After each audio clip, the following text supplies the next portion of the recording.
Dan hari ini kita akan belajar kebenaran firman Tuhan di bawah satu tema bijaksana di dunia kerja dan studi. Nah, kalau berbicara mengenai bijaksana dalam dunia kerja. Nah, ini dunia kerja nih. Dunia kerja tentunya semua orang terlibat dan terjun dalam itu ya. Dan juga untuk adik-adik semua yang masih kuliah, yang masih sekolah, tentunya dalam studinya. Nah, apa itu bijaksana? Bijaksana sebenarnya adalah sifat atau kemampuan seseorang untuk mengambil keputusan, ya, mengambil keputusan atau bertindak dengan hati-hati, mempertimbangkan berbagai sudut pandang dan berlandaskan pengetahuan, pengalaman serta moral yang baik. Jadi bijaksana ini lebih kepada pertimbangan dan juga keputusan-keputusan dalam melakukan sesuatu. Nah, ini tepat apa enggak nih? Ini yang saya ambil ini benar apa enggak? Atau justru sebenarnya yang saya lakukan, yang saya ambil ini adalah sesuatu yang salah. Itu melalui proses pertimbangan yang sangat panjang. Nah, inilah bijaksana. Makanya zaman dulu tuh ada kaum-kaum bijaksana. Nah, mereka biasanya mencintai hikmat. Kaum-kaum intelek zaman-zaman dulu. Nah, tokoh-tokohnya kan banyak ya. Itu biasanya disebut sebagai filsafat, filosof. Atau orang-orang yang menempuh kebijaksanaan tinggi untuk mempertimbangkan sesuatu dan apa yang ia amati itu yang akan ia simpulkan. Nah, tapi jika dikaitkan dengan dunia kerja nih, bijaksana dalam dunia kerja tuh bagaimana nih? Nah, kita semuanya yang sudah terlibat dalam dunia kerja tentunya kita harus melakukan, mempertimbangkan, memutuskan, bertindak dengan sangat hati-hati dan dengan tepat dalam melakukan sesuatu. Ya, beberapa tahun yang lalu ada sebuah perusahaan ya. Nah, perusahaan ini namanya PT Yihong di Cirebon. Bapak Ibu ikuti beritanya enggak?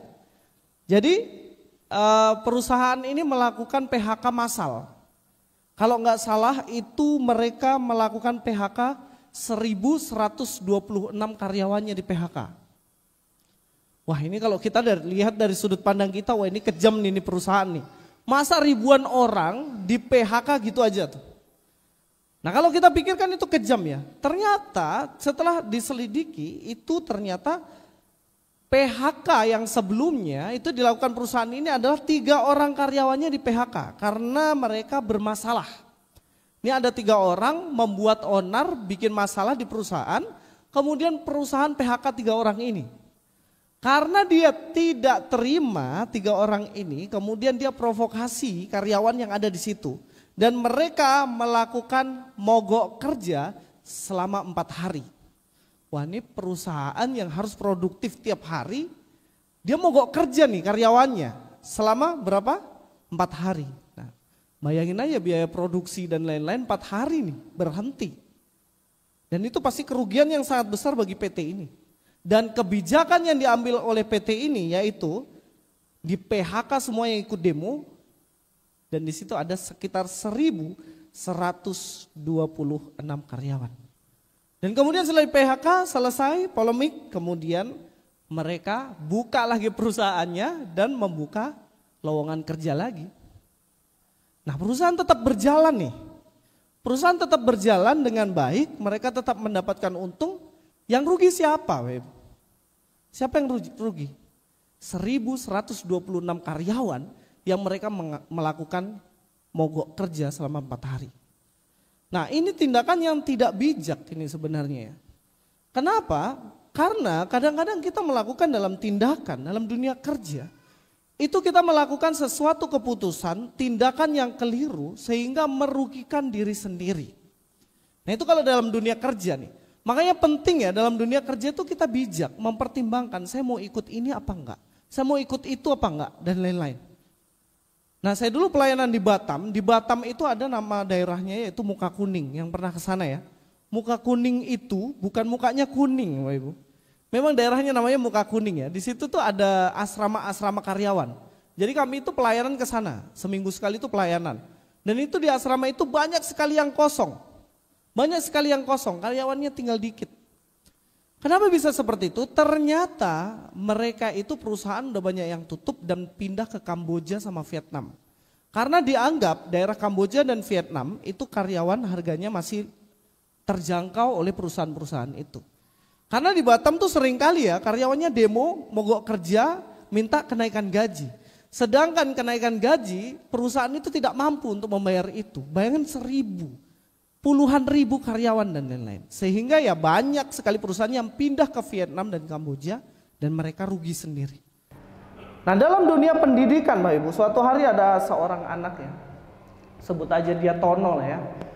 Nah, si Tono ini dia pintar sekali, terkenal, wah nilainya matematika selalu bagus. Jadi satu kali dia kerjakan soal dan lain-lain.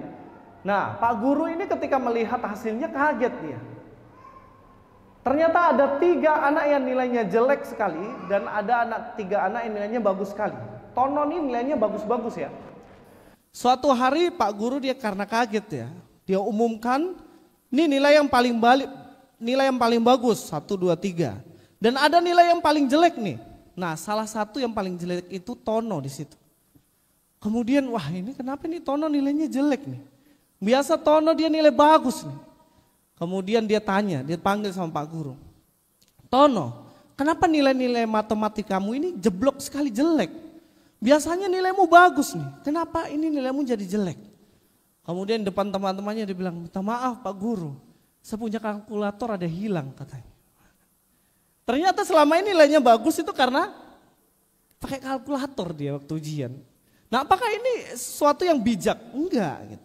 Nyontek itu kalau kita lihat ya, anak-anak sekolah itu lebih pintar dan lebih pandai dalam nyontek. Sekarang aja di screenshot, di-upload ke IE udah baca kasih jawaban dan langsung tulis, gampang banget. Nah kalau kita nggak bijak dalam bertindak, melakukan sesuatu baik dalam dunia pekerjaan maupun dunia pendidikan, itu bisa membuat kita rugi sendiri. Dan kita sebagai anak-anak Tuhan, kita bisa melakukan sesuatu yang salah. Dan keputusan yang kita ambil sekalipun singkat, walaupun pendek, itu bisa berakibat fatal bagi kehidupan kita ke depan. Itulah kenapa penting untuk kita merenungkan ini, yaitu bijaksana dalam dunia kerja dan dalam dunia studi. Ya Bapak Ibu bagaimana supaya kita atau saya bisa bijaksana dalam pekerjaan dan studi. Nah gimana nih caranya nih? Kalau kita kaitkan dengan Efesus pasal 4 tadi, kalau kita lihat dalam Efesus pasal 4 ayat 20 sampai 22, mari kita akan lihat dalam bagian itu. Efesus 4 ayat 20 sampai 22. Tetapi kamu bukan demikian, kamu telah belajar mengenal Kristus. Karena kamu telah mendengar tentang Dia dan menerima pengajaran di dalam Dia, menurut kebenaran yang nyata dalam Yesus, yaitu bahwa kamu berhubung dengan kehidupan kamu yang dahulu harus menanggalkan manusia lama yang menemui kebinasaannya oleh nafsunya yang menyesatkan. Jadi langkah pertama untuk kita bisa bijak dalam dunia kerja, dalam dunia pendidikan, yaitu kita harus menanggalkan, kita harus melepaskan manusia lama kita. Semua orang punya masa lalu Bapak Ibu. Saya punya masa lalu, Bapak Ibu punya masa lalu, kita semua punya masa lalu. Tapi dalam dunia pekerjaan kita harus menanggalkan kehidupan lama kita. Dalam Efesus ini jelas dikatakan kita harus menanggalkan manusia lama. Manusia lama itu yang bagaimana? Ya kita yang tahu sendiri ya. Mungkin dulu dalam dunia pekerjaan saya sebelum saya mengenal Kristus, saya pembohong, saya penipu. Mungkin dulu saya koruptor, mungkin dulu saya suka tidak mengerjakan tanggung jawab dengan baik, suka banyak alasan, suka marah-marah dunia pekerjaan tapi nggak diselesaikan tanggung jawab. Kita nggak tahu. Kita punya masa lalu dan semua orang itu selalu menghadapi satu masalah yaitu apa? Menunda-nunda pekerjaan. Ya besok bisa. Ternyata tidak selesai pas hari H begitu.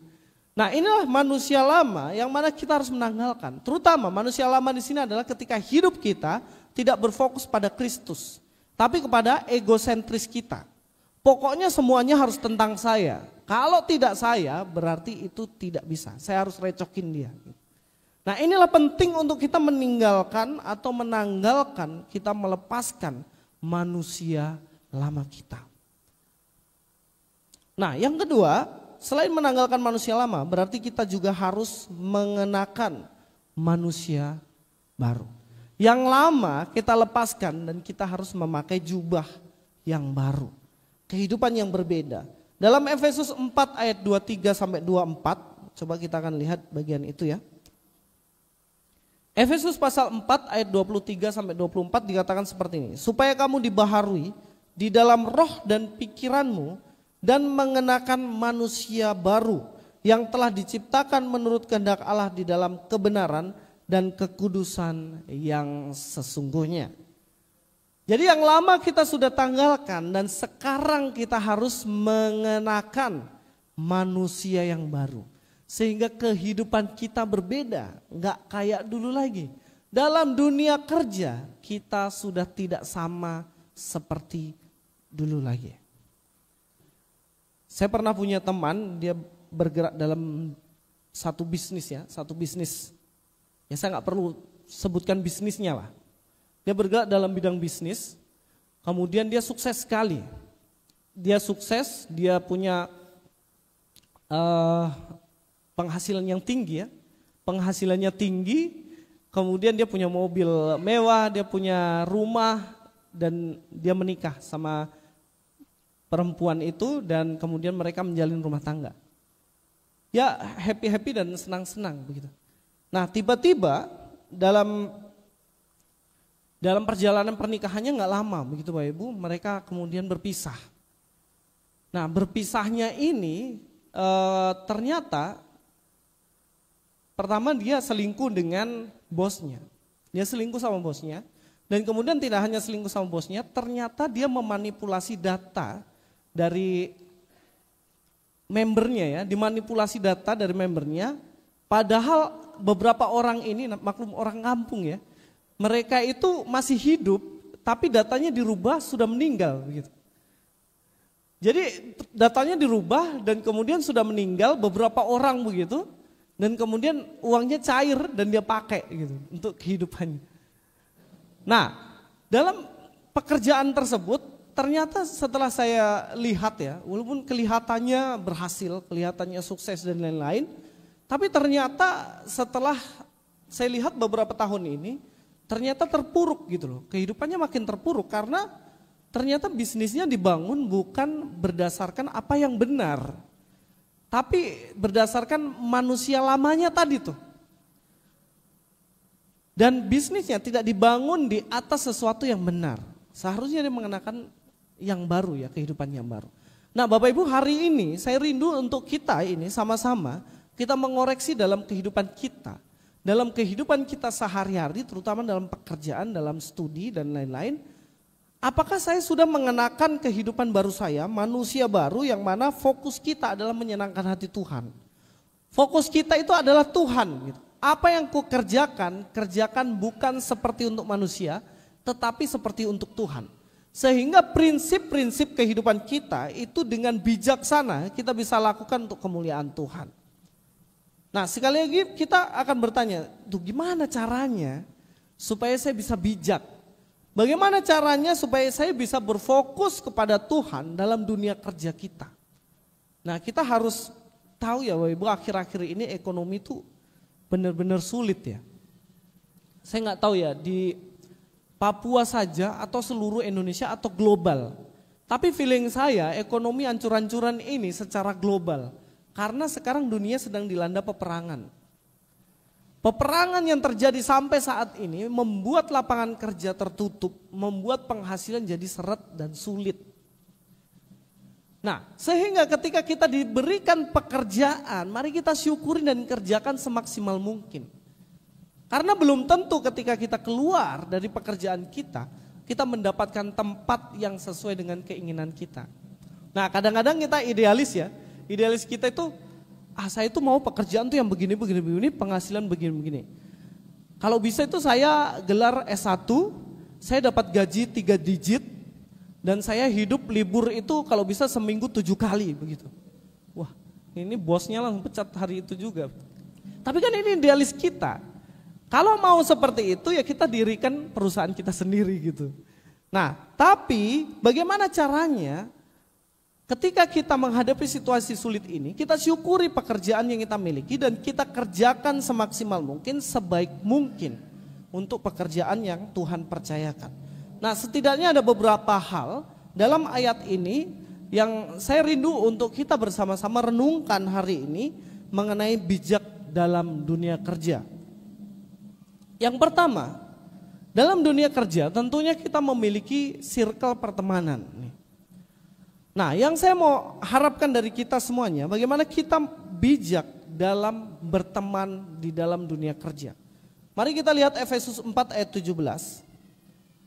Efesus 4 ayat 17 dikatakan di sini, sebab itu kukatakan dan kutegaskan ini kepadamu di dalam Tuhan. Jangan hidup lagi sama seperti orang-orang yang tidak mengenal Allah dengan pikirannya yang sia-sia. Dikatakan, dinasehatkan di sini dalam Efesus 4:17.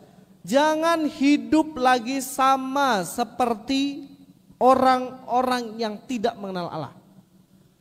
Sehingga kita penting untuk bijak dalam memilah-milah lingkup pertemanan kita. Nah, dunia kerja itu kan tentunya kita memiliki circle ya, memiliki teman ya. Pastilah, nggak mungkin kita nggak punya teman lah. Semua orang pasti punya teman. Nah, kita harus pilah-pilah nih teman kita. Apakah teman yang kita miliki ini hidup menurut kehendak Allah atau hidup tidak mengenal Allah? Karena kita tahu bahwa pergaulan yang buruk merusak kebiasaan yang buruk, pergaulan yang buruk merusak kebiasaan yang baik. Sehingga kalau kita memiliki circle yang toksik nih, Ibu, kita akan toksik dunia kerja kita. Makanya kita penting ya untuk memilah ini. Jangan sampai kita terjebak di dalamnya. Ada satu kisah, yaitu kisah itu adalah tentang Rehabeam. Mungkin Bapak Ibu semua sudah tahu lah kisah ini ya. Jadi Rehabeam ini dia sudah menjadi raja, dan ketika menjadi raja dia punya orang yang kerja, masyarakat ya, bangsanya itu kerja, dan dia mengatakan kepada Rehabeam, tolong Rehabeam, jangan bikin pekerjaan kami semakin berat, dan tolong kalau bisa pajak jangan dikasih tinggi-tinggi. Nah, Rehabeam ini dia yang seorang raja, dia memiliki circle ya, di tengah-tengahnya memiliki penasihat-penasihat. Dan kemudian Rehabeam dia tanya kepada tua-tua Israel. Dia bertanya pada tua-tua Israel, dan ketika tanya pada tua-tua Israel, mereka menasihatkan pada Rehabeam. Rehabeam, kalau bisa turuti apa keinginan mereka. Jangan kasih pekerjaan terlalu berat, tapi juga tolong pajak jangan terlalu tinggi. Pasti mereka loyal sekali kepadamu. Ini nasihat dari tua-tua Israel nih. Nah, tapi ternyata Rehabeam dia lebih mendengarkan teman-teman sebayanya. Teman-teman yang seumurannya. Teman seumurannya bilang sama Rehabeam, wah enak kali lah mereka itu. Jangan kamu kasih enak mereka. Mereka itu kerja, kasih aja kerja yang berat-berat. Kasih mereka kerja berat, kasih pajak tinggi supaya negara ini makin bagus. Begitu. Dan kemudian ketika mereka menasihatkan seperti itu, ternyata Rehabeam, Ibu, dia mendengarkan orang-orang yang masih muda, yang sebayanya, yang seumuran dengan dia. Dan yang terjadi apa? Terjadi bangsa itu memberontak kepada Rehabeam. Dan kemudian mereka mengangkat seorang raja sendiri. Hancur kehidupannya dia. Karena salah mendengarkan nasihat. Makanya penting loh Bapak Ibu, untuk dalam dunia kerja itu kita bijak. Bijak dalam memilih circle kita. Bijak dalam memilih pertemanan kita. Apakah pertemanan ini menasihatkan kepada kita sesuatu yang baik? Apakah dalam pertemanan ini mereka menasihatkan kepada saya sesuatu yang bijak? Mengambil keputusan-keputusan yang tepat. Mengambil tindakan-tindakan yang tepat. Atau justru mereka menjerumuskan kita. Suatu hari ada seorang pendeta. Ya. Pendeta ini dia kolesterolnya tinggi. Dia tidak boleh makan-makan yang aneh-aneh begitu. Saya minum dulu ya Bapak Ibu ya. Minta maaf ini, tadi malam saya demam tinggi. Sebenarnya saya lagi kondisi tidak fit ini. Ya, seorang pendeta ini dia memiliki kolesterol yang tinggi dan dia berencana untuk terapi dirinya supaya dia sehat, dia tidak kena stroke dan lain-lain. Kemudian dia tanya sama temannya, kira-kira ada saran nggak? Nah temannya ini yang berlagak jadi dokter dan sok tahu gitu ya, tanpa didukung artikel. Kemudian dia bilang, kamu harus terapi telur katanya. Sehari kamu rebus telur 10, kamu makan telur. Nah itu nanti kamu akan sehat. Bapak Ibu di sini ada yang kolesterol tinggi? Nah nanti coba ya di rumah rebus telur 10, nanti makan tiap hari. Wah itu sehat itu, ini katanya orang tadi ya, karena dia tanya sama temannya. Direbus, dimakan tiap hari, dalam waktu 7 hari, dalam waktu 1 minggu, beliau stroke sampai sekarang. Ini orang sudah kolesterol disuruh makan telur 10 cobalah. Nah ini nasihat macam apa ini? Ini nasihat bukan menolong malah menjerumuskan. Nah inilah penting untuk kita bijak dalam memilih nasihat, bijak dalam memilah-milah seseorang yang bisa intervensi dalam hidup kita. Sehingga kita tidak mengambil keputusan-keputusan yang salah, yang sebenarnya justru menjerumuskan kita. Yang kedua, kita juga harus bijak dalam mengontrol pikiran kita. Ya, mari kita akan lihat dalam Efesus 4 ayat 17. Sebab itu kukatakan dan kutegaskan ini kepadamu dalam Tuhan, jangan hidup lagi sama seperti orang yang tidak mengenal Allah dengan pikiran yang sia-sia. Seringkali kita habiskan waktu kita untuk memikirkan sesuatu yang sia-sia. Nah ini biasanya orang-orang introvert nih, ini habis waktunya untuk rapat ini. Rapat sama dirinya sendiri ya, kurung diri dalam kamar, wah ini bagaimana ya supaya pekerjaan saya selesai begitu kan. Dipikirin tuh dari tadi pagi jam 7 sampai besok lagi pagi sampai jam 7. Kerjanya selesai gak Bapak Ibu? Nggak selesai karena pekerjaannya nggak dikerjakan, pekerjaan dipikirin. Sampai kapan gitu. Nah makanya kita harus bijak dalam mengolah pikiran kita. Makanya kenapa Tuhan Yesus menasihatkan, janganlah engkau khawatir akan hidupmu, akan persoalanmu. Emangnya ada orang yang khawatir ditambahkan dana ke saldo rekeningnya. Karena dia mikirin, tiap hari dipikirin, kemudian saldonya nambah jadi 7M begitu ya, jadi 8M. Nggak ada. Makanya pikiran yang sia-sia ini lebih kadang-kadang mikirin sesuatu yang jahat tentang seseorang, mikirin dalam pikirannya bagaimana caranya nih ya, supaya orang ini susah di pekerjaan. Makanya ada istilah dalam pekerjaan itu apa? Susah lihat orang senang, senang lihat orang susah gitu. Jadi ini pikiran yang sia-sia menguasai kita, ini kemudian membuat kita tidak bijak dalam dunia kerja kita. Bukan mikirin strategi gimana nih supaya ini target yang diberikan bos sampai 1M ini kecapai, tapi bingung gimana caranya supaya teman saya ini nggak capai target. Nah, gitu. Nah ini kan pikiran yang sia-sia kan. Nah makanya pikiran sia-sia ini kita harus buang-buang jauh-jauh Ibu. Sehingga dalam dunia pekerjaan kita murni. Nah kadang-kadang dunia pendidikan juga gitu ya. Bagaimana kita mikirin supaya aduh ini cara nyonteknya gimana nih kalau ujian nih gitu dalam studi. Gimana caranya supaya saya plagiat tesisnya orang tapi gak ketahuan. Bagaimana caranya supaya saya palsukan ijazah saya gitu. Wah itu isu apa lagi ya. Nah, tapi inilah pemikiran-pemikiran kita. Kita harus murnikan supaya kita tidak melakukan sesuatu yang sia-sia. Sehingga kita bijak menggunakan apa yang menjadi pemikiran kita. Hikmat yang Tuhan berikan dalam pikiran kita. Salomo, dia adalah orang yang sangat-sangat bijak. Kita tahu pada waktu itu Salomo ketika ditanya sama Tuhan, kamu mau apa nih? Salomo tidak minta kekayaan. Salomo tidak meminta apapun, dia hanya meminta jadikan saya bijak. Nah, dia menggunakan kebijaksanaannya untuk menolong banyak orang dalam mengambil keputusan. Suatu kali ada 2 orang yang datang kepadanya sengketa rebutan anak. Anak yang satu mati, nah anak yang hidup jadikan rebutan. Memang rumit ya kalau anak bayi itu kebingungan ya, kita ini anak siapa ini? Belum tentu mirip siapa. Sama kayak saya waktu itu begitu datang ambil darah dari PMI, masuk ke rumah sakit Profita, kemudian saya lihat anak saya ada di situ. Nah kemudian ketika masuk ke kamar, nama anak saya itu bukan Ezio. Saya lupa namanya siapa. Namanya siapa saya nggak tahu tuh. Wah ini ketukar, saya komplain, wah ini minta maaf tertukar. Nah saya ragu nih ini anak saya bukan nih. Kemudian saya komplain ke dokter, kenapa ini darahnya lagi ini saya O, istri saya A kalau nggak salah ya. Ini Ezio B lagi. Waduh, ini anak siapa ini? Tapi puji Tuhan makin lama makin mirip saya ya. Jadi udah fix ini anak saya.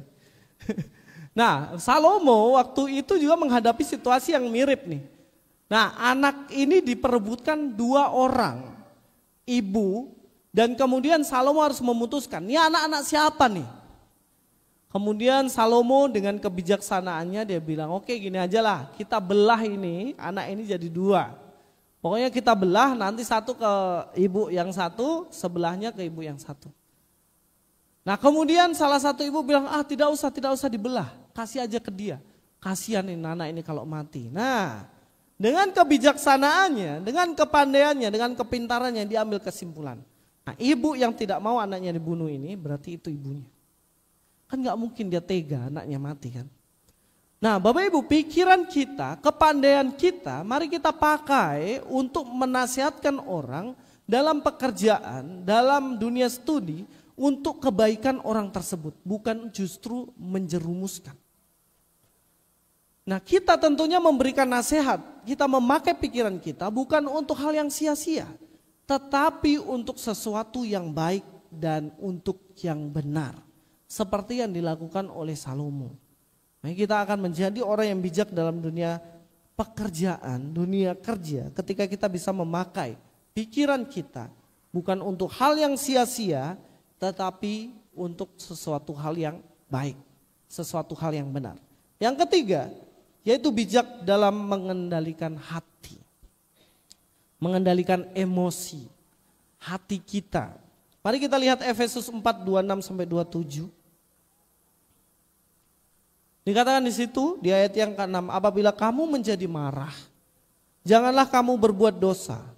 Janganlah matahari terbenam sebelum padam amarahmu.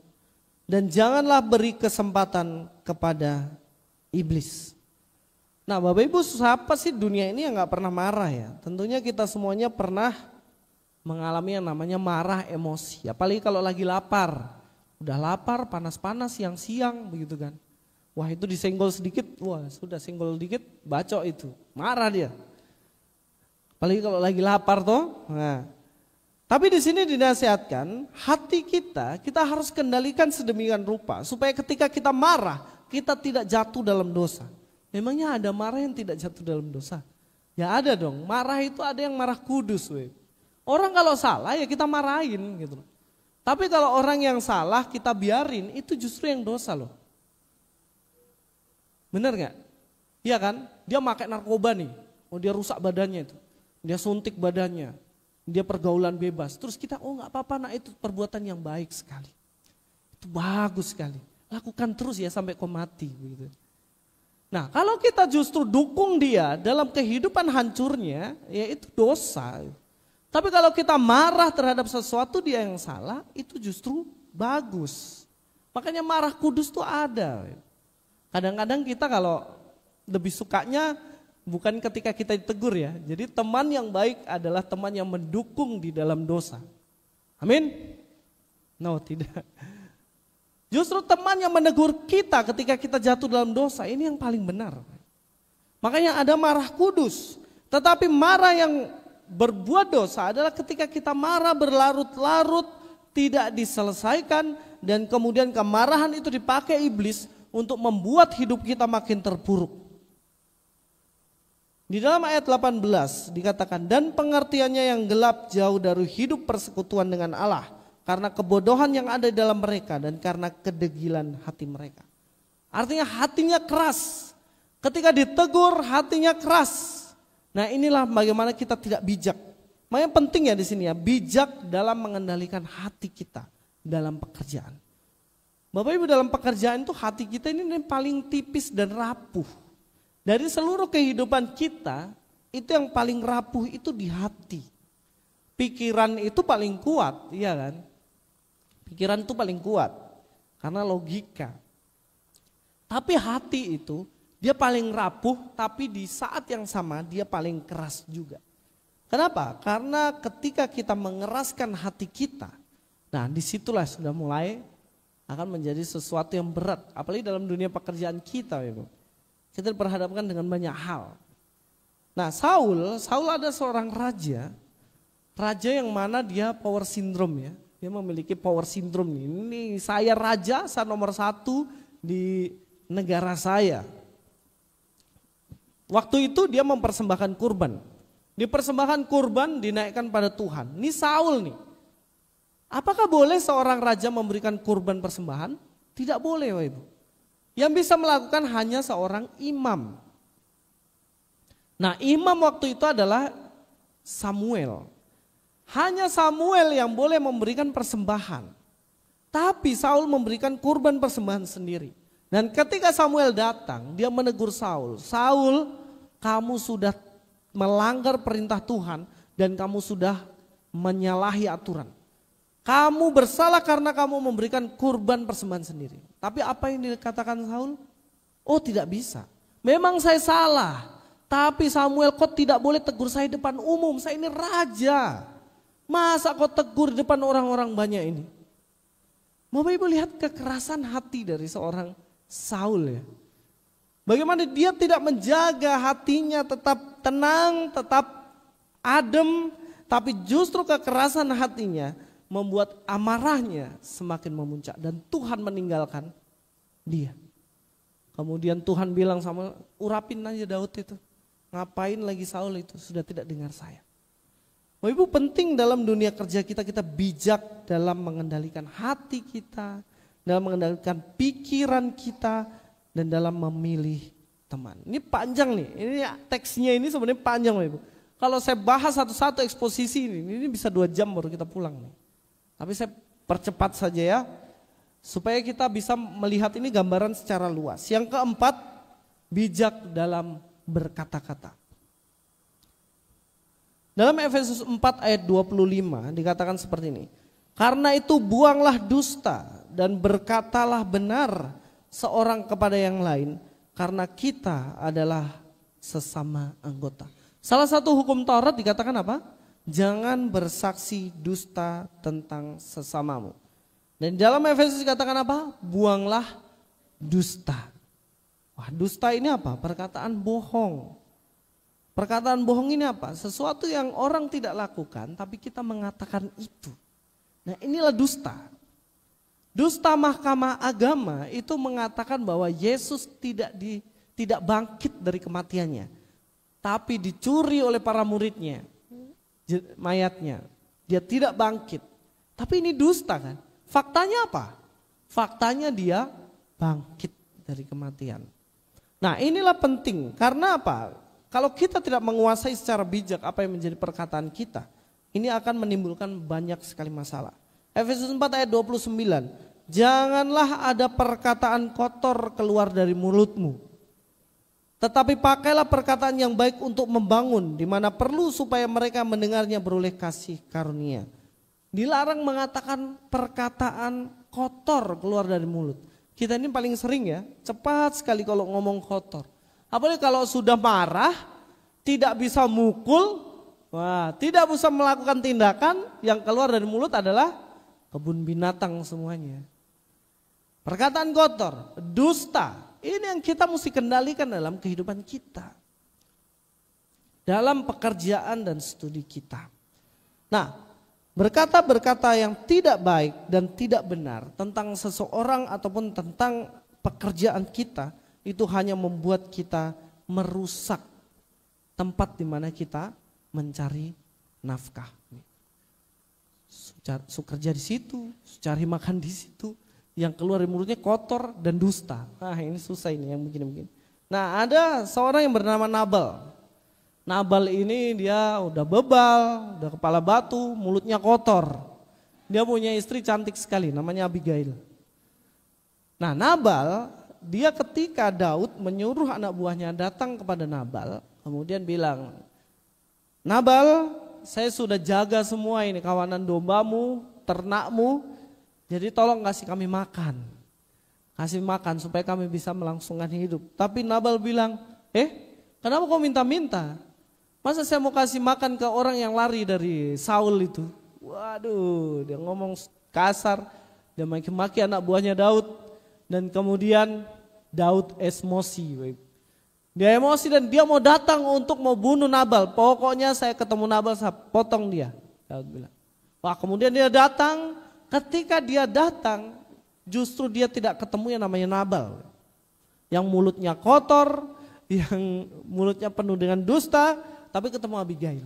Abigail ini orang yang bijak dalam perkataannya dan kemudian berkata pada Daud, Daud, janganlah kamu berlumuran darah untuk membunuh orang.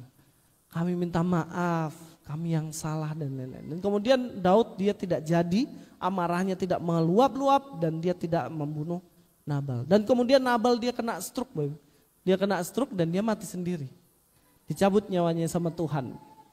Tapi kita lihat bagaimana ada dua orang yang menggunakan perkataannya dengan baik dan menggunakan perkataannya dengan kotor. Dan yang menimbulkan masalah yang mana? Yaitu Nabal. Makanya dalam kitab Yakobus juga kan dibilang kan, ini lidah ini tak bertulang, lidah ini kecil tapi bisa menyulut api dan membakar seluruh kota. Nah, itulah kenapa kita harus bijak dalam berkata-kata.